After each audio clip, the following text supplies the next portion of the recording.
ওপারে জয় শ্রীরাম, এপারে আল্লাহু আকবার স্লোগান বেড়া নির্মাণ করতে পারল না ভারত। ভারতীয় গণমাধ্যম থেকে শুরু করে মোদী সরকারের কেউ মেনে নিতে পারছে না শেখ হাসিনার পতন।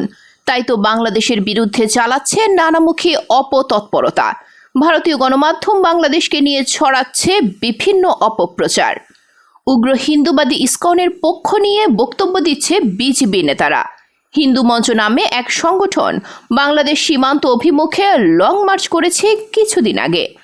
গেল কয়েকদিন ধরে সীমান্তে কাঁটাতারের বেড়া নির্মাণকে কেন্দ্র করে উত্তেজনা দেখা দেয় দুই প্রতিবেশী দেশের মধ্যে। সীমান্তে বেড়া নির্মাণকে কেন্দ্র করে দুই দেশের প্রতিবেশীরা বাকবিতণ্ডায় জড়ায়। ওপার থেকে স্লোগান ওঠে জয় শ্রীরাম, বিপরীতে এপার থেকে স্লোগান ওঠে নারায়ে তাকবীর, আল্লাহু আকবার। গত সপ্তাহে পশ্চিমবঙ্গের মালদার বৈষ্ণবনগরে কাঁটাতারের বেড়া নির্মাণের চেষ্টা করে বিএসএফ, কিন্তু এতে আপত্তি জানায় বাংলাদেশের বিজেপি।